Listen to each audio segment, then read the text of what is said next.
वुआ की तेज आवाज पूरे जंगल में गूंजती है। तभी अचानक एक मुखौटा सामने आता है। उसकी आंखें लाल चमक रही हैं, जैसे किसी अनदेखी शक्ति ने इंसानी शरीर पर कब्जा कर लिया हो। ये कोई नाटक नहीं है, कोई साधारण डांस परफॉर्मेंस भी नहीं है। ये है भूताकोला, तुलुनाडु की वो रहस्यमय परंपरा जहाँ देवता खुद इंसानों के बीच उतरते हैं। फिल्म कंतारा ने इसी परंपरा को पर्दे पर जिंदा किया था। और शायद कंतारा देखते वक्त आपके दिमाग में भी ये सवाल आया हो कि ये पंजुरी और गुलिगा नाम के देव कौन है, इनका इतिहास क्या है। वह यही सवाल मेरे दिमाग में भी आया था और जब मैंने इस टॉपिक पर रिसर्च की थी तो मैं भी चौंक गया था। जिस मूवी को मैं सिर्फ एंटरटेनमेंट के लिए देख रहा था, उसका इतिहास कितना ज्यादा गहरा और दिलचस्प है, इसका मुझे अंदाजा नहीं था। ये कहानी भगवान शिव पार्वती से लेकर भगवान विष्णु तक जाती है और आज हम इसी कहानी को जानने वाले हैं। और इस रहस्यमय सफर की शुरुआत होती है जंगल के रक्षक से, द प्रोटेक्टर ऑफ फॉरेस्ट।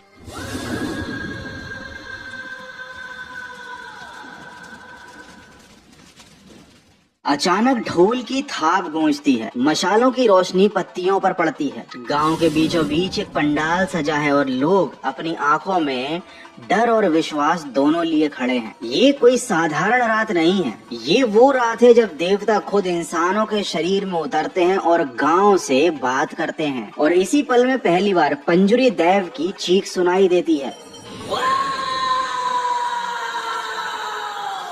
ये सिर्फ आवाज नहीं है, ये है जंगल की धड़कन। पंजुरी देव की कथा की बात करें तो कहा जाता है कि पंजुरी का जन्म कैलाश पर्वत के जंगलों में एक जंगली सुअर के रूप में हुआ था। बचपन में तो वो काफी शांत और मासूम थे, लेकिन जैसे जैसे वो बड़े हुए उन्होंने कैलाश पर्वत के जंगलों के पेड़ पौधों को नष्ट करना शुरू कर दिया। और इस बात से भगवान शिव काफी ज्यादा क्रोधित हुए और उन्होंने पंजुरी को दंड देने का निश्चय किया। लेकिन पंजुरी थे माता पार्वती के काफी ज्यादा प्रिय। उन्होंने भगवान शिव को ऐसा करने से रोका और ये भी समझाया कि इसमें पंजुरी का दोष नहीं है, बल्कि प्रकृति का है, ये उसका नेचुरल स्वभाव है। इसके बाद शिव जी का गुस्सा शांत हुआ और उन्होंने पंजुरी को एक जिम्मेदारी ही सौंप दी। उन्होंने आदेश दिया कि पंजुरी देव अब पृथ्वी पर इंसानों की और प्रकृति की यानी खेत, पेड़ पौधे और जंगलों की रक्षा करेंगे। तभी से पंजुरी कोई साधारण जानवर नहीं रहे, बल्कि भगवान शिव के इस आदेश की वजह से उन्हें शक्तियाँ मिली और धरती पर वो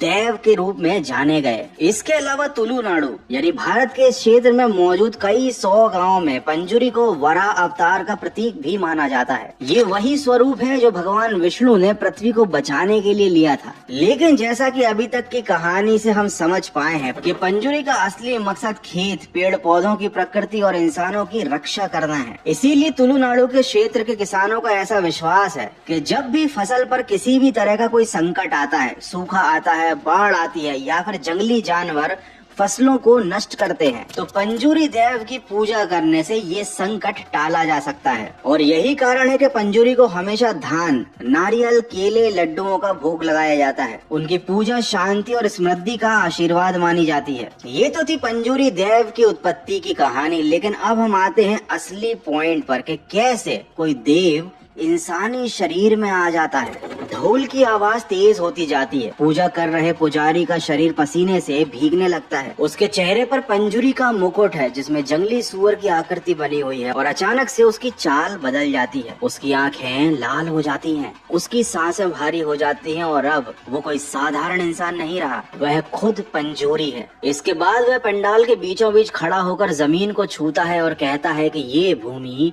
अब सुरक्षित है। और सभी गांव वाले पंजुरी देव के सामने झुककर खड़े हो जाते हैं, क्योंकि उन्हें पता है कि अब उनका खेत और फसल पंजुरी देव की निगरानी में है और वह उसे सुरक्षित रखेंगे। लेकिन ये देवता सुरक्षा देने के साथ साथ न्याय भी करते हैं। गांव में अगर किसी ने झूठ बोला, कोई अपराध किया या किसी की जमीन को हड़पने की कोशिश की, तो ये सब कुछ पंजुरी के सामने खुल जाता है। कहते हैं जो भी पंजुरी की आंखों में देखता है वो सच नहीं छुपा पाता। और ऐसा कई बार हुआ है पूजा के दौरान, जब गाँव वाले अपनी समस्या लेकर पंजुरी के सामने आते हैं तो पंजुरी बिना कुछ पूछे उन्हें उनकी समस्या भी बता देते हैं और उसका समाधान भी बता देते हैं। और अगर किसी ने कोई क्राइम किया होता है, कोई अपराध किया होता है, तो पंजुरी खुद उसके सामने जाकर उसे बताते हैं कि तूने ये किया और तुझे अब इसका दंड मिलेगा। और दंड देने का ये सिलसिला बहुत ज्यादा प्राचीन है और इससे जुड़ी हुई है एक बहुत ही मजेदार कहानी। ये कहानी तुलुनाडु के गाँव में काफी ज्यादा प्रचलित है। कहा जाता है कि एक बार तुलुनाडु के बड़े इलाके पर राज कर रहे एक राजा ने गांव वालों से जमीन छीनने की कोशिश की और पंजुरी की पूजा का अपमान भी किया। जिसके बाद एक रात को जब पंजुरी देव की पूजा के लिए भूता कोला का अनुष्ठान किया गया, तो पूजा के दौरान पंजुरी देव ने राजा की आंखों में आंखें डालकर कहा कि तूने ये बहुत बड़ा अपराध किया है और अब तुझे इसका दंड मिलेगा। और ये कहने के बाद अगले दिन ही राजा काफी ज्यादा बीमार पड़ गया और उसके बाद उसकी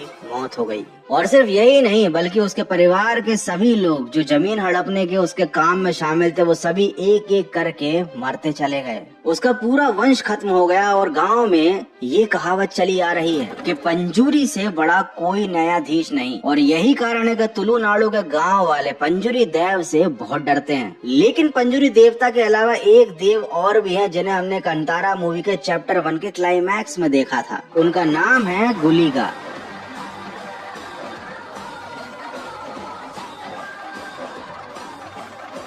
कहा जाता है कि पंजुरी देव तो फिर भी थोड़े से नरम दिल हैं और काफी दयालु हैं। माफी मांगने पर वो अपनी सजा को थोड़ा कम कर देते हैं, लेकिन गुलिगा ऐसा नहीं करते। वो कभी भी नियम तोड़ने वाले को माफ नहीं करते और इस वजह से तुलुनाडु में लोग पंजुरी से भी ज्यादा गुलिगा से डरते हैं। तो आखिर कौन है ये गुलिगा देव और क्या है इनकी कहानी, और आखिर कैसे इनकी कहानी भगवान विष्णु से आकर जुड़ती है।